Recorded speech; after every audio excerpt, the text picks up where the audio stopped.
Bonjour les machines. Cette fois-ci on se retrouve pour le GP de Falk. Donc comme d'hab c'est une course que je connais pas. Donc je sais que l'année dernière c'était un parcours tout plat. Et cette année ils ont rajouté une bosse pour me faire plaisir. Donc bien évidemment je vais jamais sur une course sans regarder le parcours avant. Enfin du moins sur le papier. Donc j'ai été voir sur Strava et là qu'est-ce que je vois? L'horreur. Une bosse en deux parties, donc 200 mètres à 8% de moyenne avec un passage à 14%. Et la deuxième partie c'est 300 mètres à 13% de moyenne avec un passage à 24%. Donc je vous laisse imaginer l'horreur, mais bon pas de panique, je crois que Strava s'est un peu gonflé sur les pourcentages. Donc j'ai une source fiable qui m'a dit qu'il n'y avait pas de 24%, c'est pentu certes, mais vu que c'est court ça va passer assez vite. Donc ça devrait... Donc je te remercie beaucoup Jérôme pour les informations que tu m'as données sur la montée, ainsi que les conseils pour la course de demain. C'est super sympa de ta part, merci beaucoup. Sinon au point de vue météo, comme sur toute la France, le temps va s'améliorer. Il devrait avoir des belles éclaircies avec 18 degrés. Et apparemment pas de vent du tout. Niveau sensation, ben pas de miracle. Les jambes sont encore mauvaises, ça me fait vraiment chier. Niveau stratégie, ben cette fois-ci, je vais pas en faire parce que je pense que vu que c'est tout plat et à part la bosse, ça va être difficile de sortir. Ça va peut-être casser dans la bosse. On verra ça. Voilà, je vous ai tout dit. Donc on se retrouve tout de suite sur la ligne de départ.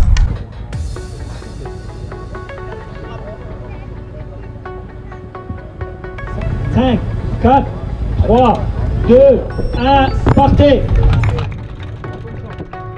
Allez, c'est parti pour 7 tours de 9,5 km avec 50 mètres de dénivelé positif. La bonne nouvelle, c'est qu'au niveau des sensations, j'ai retrouvé des jambes plutôt bonnes. Au grand mot, les grands remèdes. Donc la veille, j'ai pris un bain bien froid jusqu'à la taille. Donc tout à droite.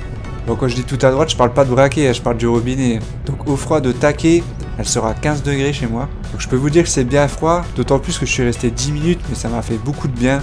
Donc je vous le conseille fortement si vous avez de mauvaises sensations pendant quelques jours. Comme vous pouvez le voir, le départ très calme sur cette course. C'est certainement parce qu'au début du parcours, il y a le passage où il faut être vraiment vigilant car il y a deux passages de Dodan en dur comme ça, comme vous pouvez le voir là.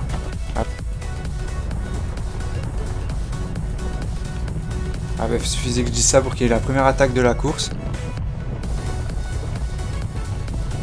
Malheureusement pour lui, personne ne va suivre, donc il va vite se faire récupérer par le peloton.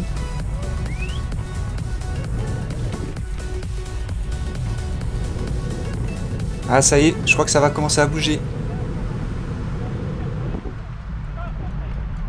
Bon là je sais pas trop si c'est une attaque ou si ça veut juste accélérer le rythme du peloton.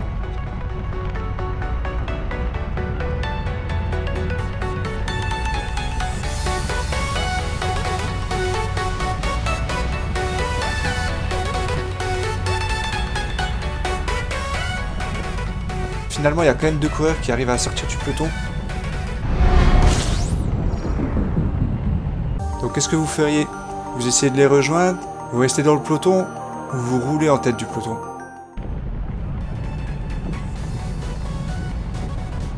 Pour ma part je suis resté tranquille parce que finalement ils étaient que deux à sortir. Et je voulais attendre au moins un passage dans la bosse pour voir comment ça montait. Et aussi pour valider mes bonnes sensations.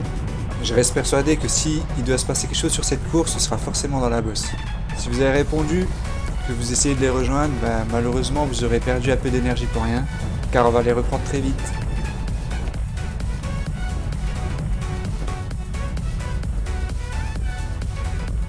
Finalement le parcours est moins plat qu'il n'y paraît, il y a un long faux plat montant qui intervient juste avant la bosse en plus, donc c'est à ce moment là qu'il faudrait être bien placé parce qu'il y a un virage à gauche. Et on entame tout de suite la bosse, donc il y aura une belle relance. Donc il faudrait être dans les premières positions, histoire de pas trop subir la relance. J'ai profité de l'échauffement pour aller repérer la bosse et pour me rassurer en même temps. Parce que finalement il n'y a pas de 20%, c'est vrai que c'est assez pentu. Mon compteur affichera au maximum 11%, mais je crois qu'il y a quand même un peu plus. Et ça ne doit pas dépasser les 14%, je pense, et c'est plutôt court, donc ça va aller. Là vient de finir la première partie de la bosse. On va pouvoir récupérer un tout petit peu parce que ça redescend.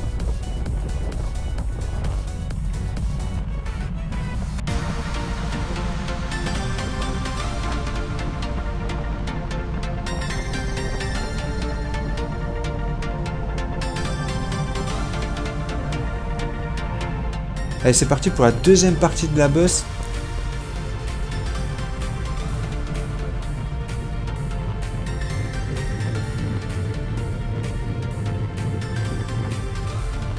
c'est à ce moment-là que les pourcentages sont les plus difficiles. Je pense qu'il y a un petit bug au niveau du pourcentage de la pente, car à mon avis il doit quand même avoir un peu plus que ce qui est affiché.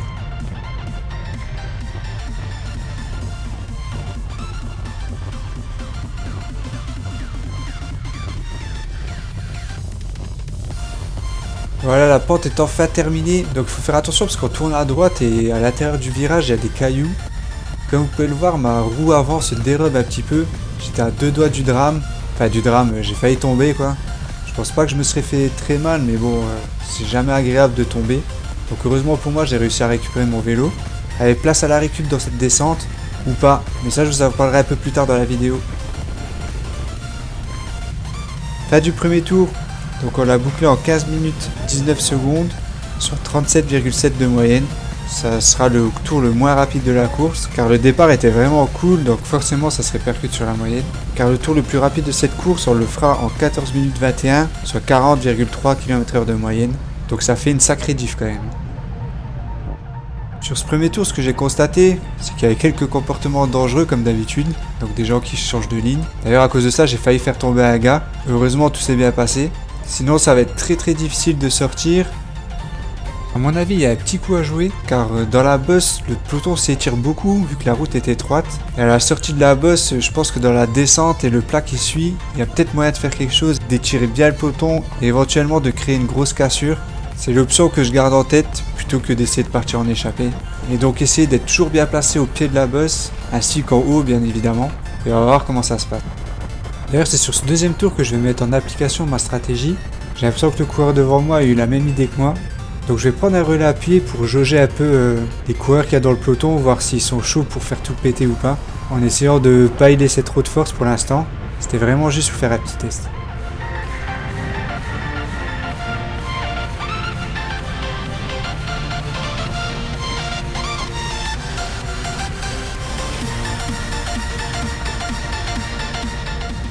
Malheureusement personne ne va prendre de relais, donc c'est très logiquement que je vais lever le pied et me replacer dans le peloton. Je réessayerai sûrement plus tard parce que j'en suis sûr qu'il y a quelque chose à faire. Alors je sais pas ce que vous en pensez, mais je trouve que le Dossard 122 pète vraiment la classe. Et oui les gars, c'est moi. Ce sera une petite nouveauté dans mes vidéos sur certaines courses. Il y a Mika de mon club qui filme aussi les courses. Donc ça va être super intéressant d'avoir un deuxième point de vue, surtout si l'un de nous part en échappée, donc en espérant qu'on fera les mêmes courses. Je pense que ça va vraiment apporter un plus aux vidéos, donc je te remercie beaucoup Mika. Les tours passent et se ressemblent, toujours placés à l'avant du peloton et surtout à l'entame de la bosse, histoire de la franchir dans les premières positions pour pas prendre une cassure par la suite. Il y avait pas mal de monde pour nous encourager dans cette montée, on s'est presque cru au Tour de France.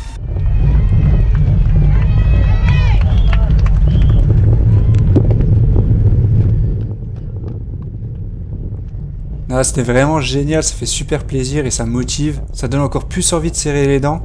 Et merci particulièrement à Romain et à Jérôme pour vos encouragements. Je peux vous garantir qu'à ce moment-là, c'était très important.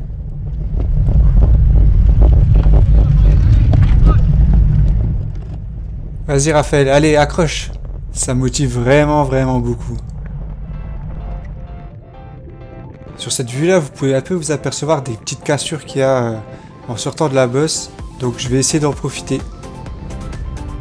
C'est sur le 5e tour qu'avec un coureur du VS2M, on va faire la plus grosse tentative.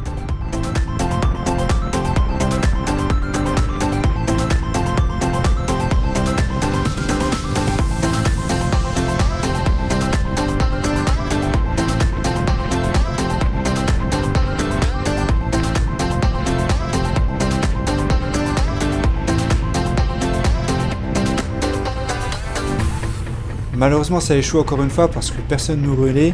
Et je pense que ce qui manquait à ce moment-là, c'est un bon vent 3/4 face. Il y avait un peu de vent mais c'était pas assez appuyé pour qu'on puisse vraiment faire quelque chose. Dernier tour à présent, on est dans les moments clés de la course. Il y a un gars qui a réussi à s'échapper. Punaise, c'est pas possible, hein. Dernier tour et le gars il a pris pas mal d'avance et personne ne roule. J'en parle justement au coureur à côté de moi. Il me propose de tenter une échappée à 3. Donc qu'est-ce que vous feriez à ma place ? Vous essayez de partir ou vous restez dans le peloton?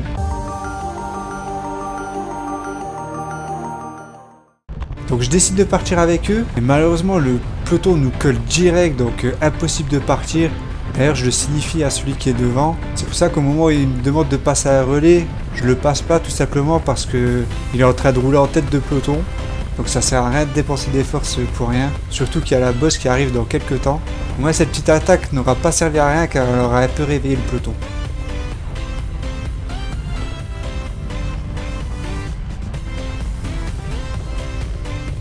Dernier passage dans la bosse.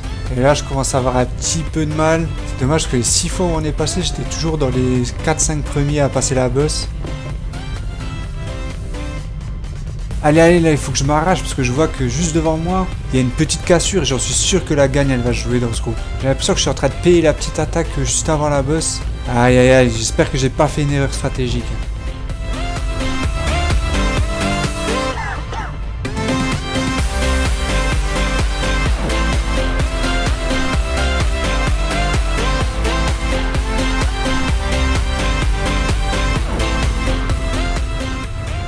Oula, là j'en peux plus, là je donne vraiment tout ce que j'ai pour essayer de boucher le trou, mais il est juste énorme ce trou. Je pourrais pas y arriver tout seul, il me faut vraiment de l'aide.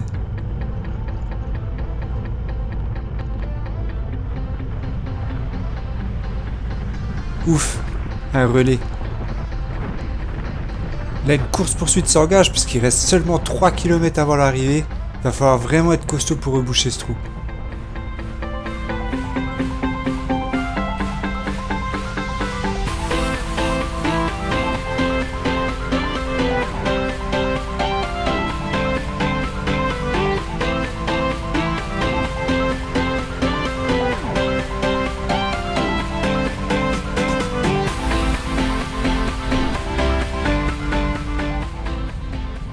Ouf, on a réussi à récupérer le groupe à un peu plus d'1 kilomètre de l'arrivée.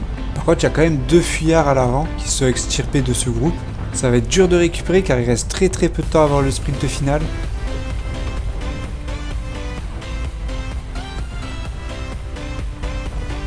Allez, dernière ligne droite, il faut choper une roue en espérant que ce soit la bonne. Je vais essayer de tout donner sur ce sprint.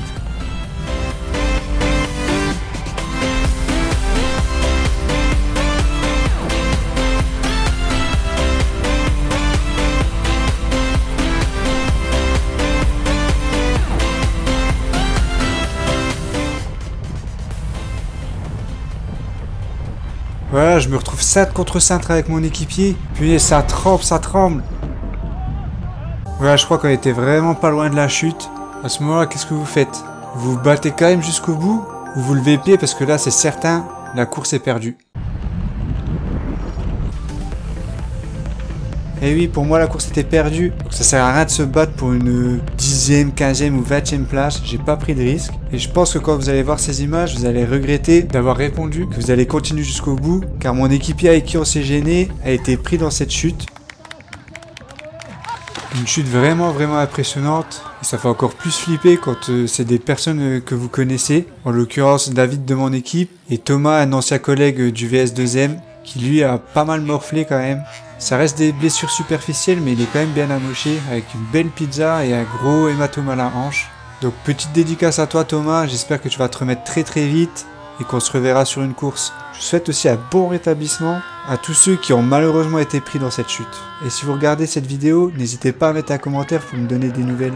Je profite de ces dernières images pour remercier le Vélo Triathlon Club, l'avenir de Falk. Pour l'organisation, c'était vraiment top, le parcours était génial. Je pense que c'est un plus d'avoir ajouté cette petite bosse. Et merci aussi à tous les bénévoles car votre présence est vraiment indispensable.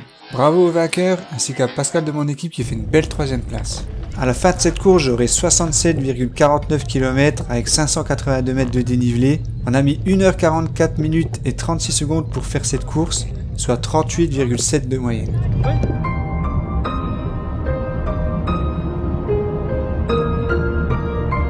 Ouais, non, je déconne. Faut pas avoir de regrets, les machines. C'est comme ça, c'est un sprint, ça s'est passé comme ça malheureusement pour moi. C'était peut-être un mal pour un bien finalement. Car mon pote du club avec qui on s'est gêné est tombé dans la chute à l'arrivée. Bon, heureusement pour lui, rien de grave, donc tant mieux. Sinon, la petite analyse à chaud, c'est que j'ai passé la bosse toujours dans les premières positions. Et comme par hasard, à la fin, la dernière où il fallait être devant, j'ai pas réussi à accrocher. C'est peut-être le petit effort pour essayer de m'échapper juste avant la bosse avec 2 autres personnes. La bonne surprise, c'était les jambes. Franchement, hier, je m'imaginais vraiment pas pouvoir avoir des jambes aussi bonnes. Bon, c'était pas non plus le truc de ouf, hein, mais les jambes étaient pas mal, plutôt pas mal. Donc je vous conseille le bain d'eau froide, donc jusqu'à la taille, hein, pas plus. Allez, en tout cas, je suis sûr que la prochaine course, je vais faire mieux.